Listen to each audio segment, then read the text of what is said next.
Welcome to another installment of Bob, the Bucket of Bolts. Now in the last video we did on Bob, we put the gearbox and the crankshaft inside the two crankcase halves. And I'll just remind you that when we did that, we applied sealant at the join between the two crankcase halves. Now that sealant must be left for 24 hours before you put a liquid into the motor like oil. Now we're going to start today's instalment just by putting a washer, well a thrust washer or a spacing washer and a circlip on the output shaft of the gearbox. I like to do this fairly early in the piece because if it's forgotten, and it is easy to forget, it can get quite interesting. So that would be in your pile somewhere. Just need to pop that circlip there. There is actually a proper tool for this. I'm sure we've all heard of circlip pliers before. Perhaps I should make an investment, or at least attempt to find the ones that I've got. But you don't need them. You can get away with a screwdriver like I just did. You need to make sure that that circlip is properly in its groove.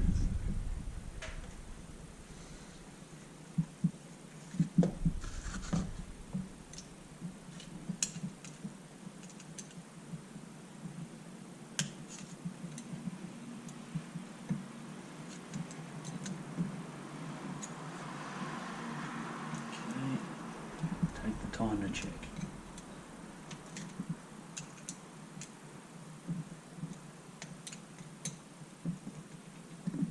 Okay, that's good. With that output shaft circlip and washer in place, flip her around, and this is the bearing retainer for the left-hand crankshaft bearing. And you'll notice it's got a cutout there. You can see that. And that cutout actually goes on the top of the bearing. And this is just to retain it. Now you know it's in the right spot, because if it's not, it won't sit in there properly. So just rotate it around until it drops in where it's supposed to go. Then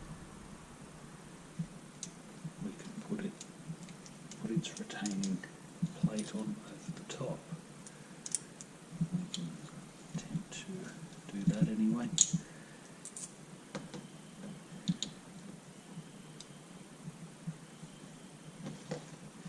You'll have to excuse my fumbling. I've placed this in a way that it can be seen by the camera.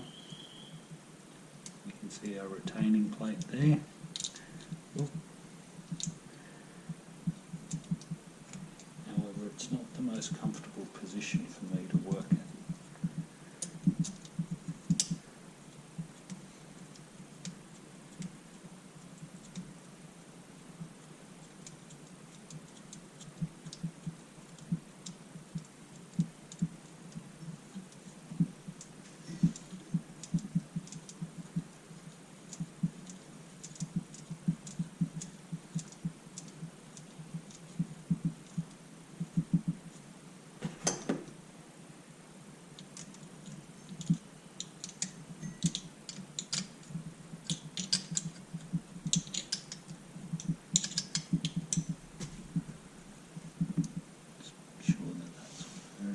Yes.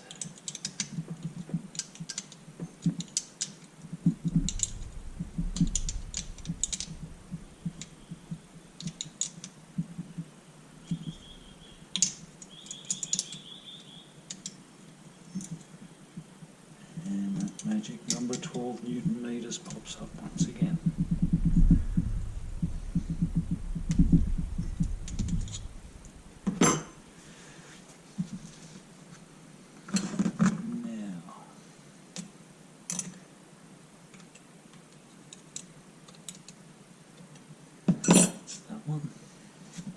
You might recall that I installed all of the bolts in here when we put the sealant on. The reason for that, of course, was to make sure that when the two crankcase halves were put together, there was even pressure so that the sealant would harden correctly. Now the next item is 3 bearing retaining plates.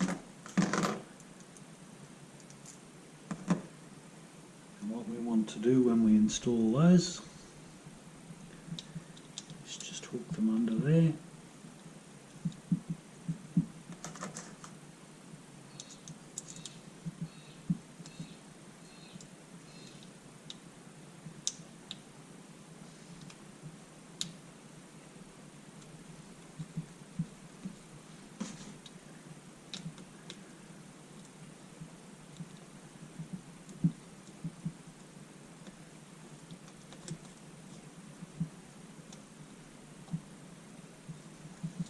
That's 1.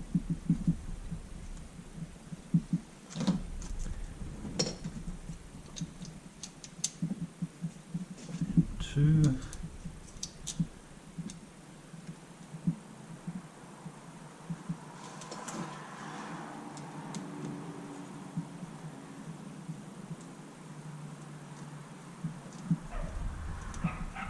The function of these 4 items that we've installed, 1, 2, 3 and about to be 4, is all about making sure that that bearing is where it should be.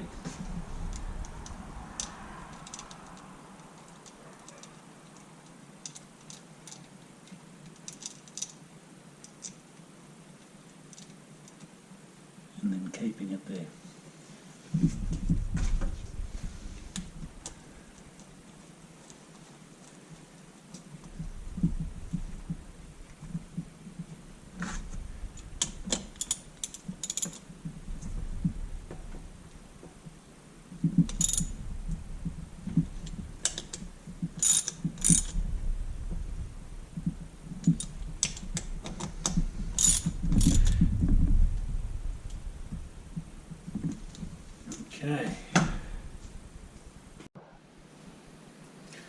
Okay, so next is the cam chain and guides. I'm putting a new cam chain in this motor, not because it needs it, but because I'm testing out the cam chain and tensioners that we sell. It's always a good idea to try stuff out and make sure they're good. So what I've done, I'm just putting the cam chain over the sprocket, and we're going to drop this guy in here, and he sits on that pin like that, and then the plate, which sort of acts as a guard, drops over the top, one bolt there,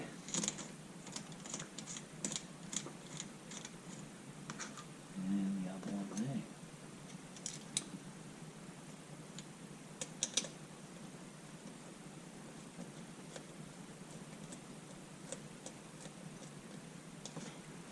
And I just want to make sure that that's sitting where it should on that post, and it is.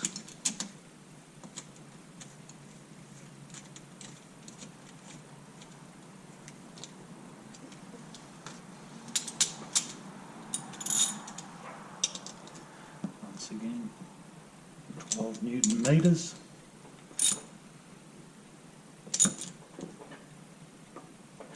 Not much.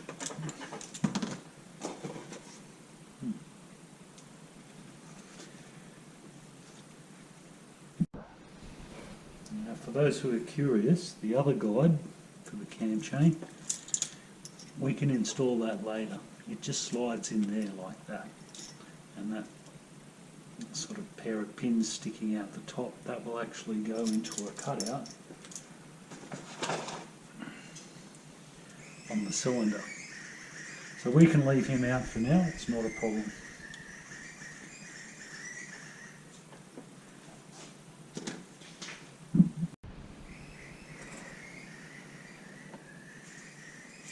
And the next step is our flywheel. Now you've got a keyway, which is basically a raised thing there, and a corresponding slot on the flywheel, and they just need to line up. Grab the connecting rod to stop it from rotating, washer,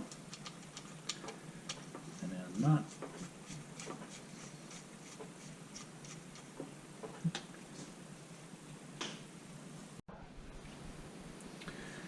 Now we must tighten our flywheel up to 74 Newton meters. And that gets a bit tricky because that flywheel is going to be inclined to move and it's hard to get a grip on. Now there's a couple of different ways you can do it.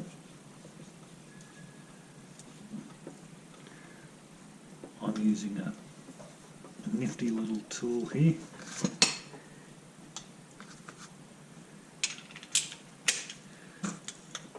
It's allegedly going to make my life a lot easier.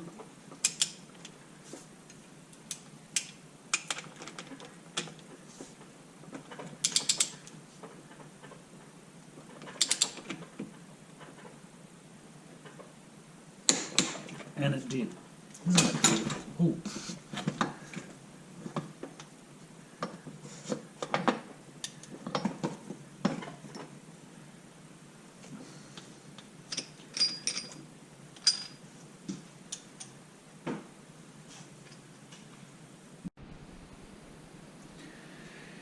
Now, I've just repositioned him so you guys can get a good look.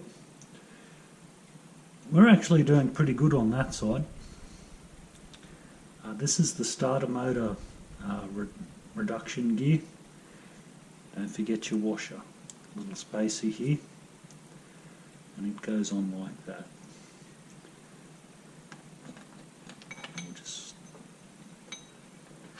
Sorry, I'll go a step further.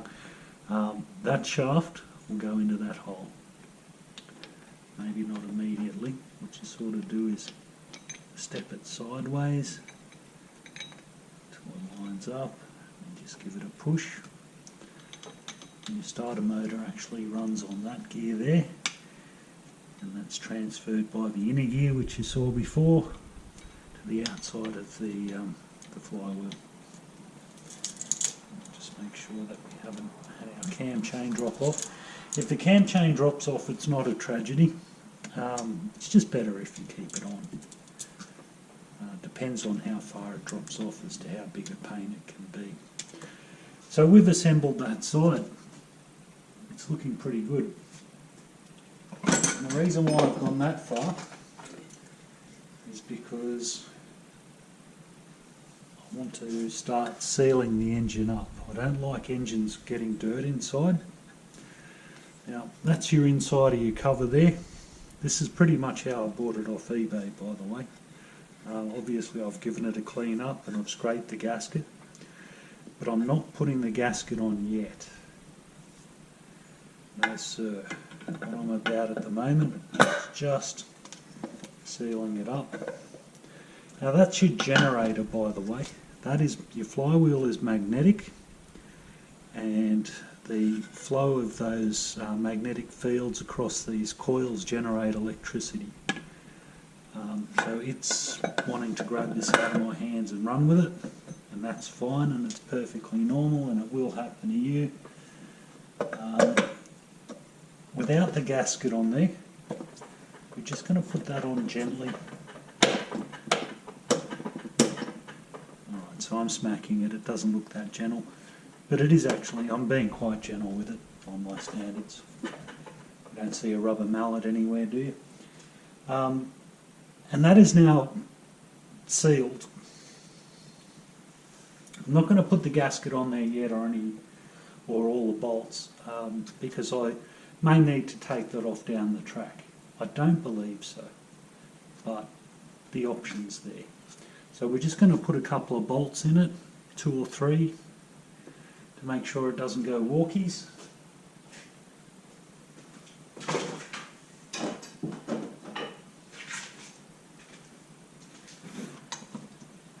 Here's my original cover with the original bolts. Takes a short one. They're different lengths. So make sure you put the right bolt in the right hole. Looks like a long one. As I said, we're just putting these on gently for now.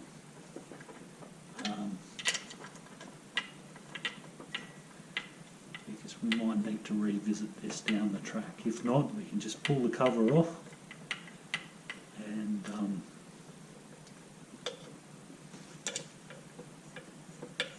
put the gasket on there and then see we're up.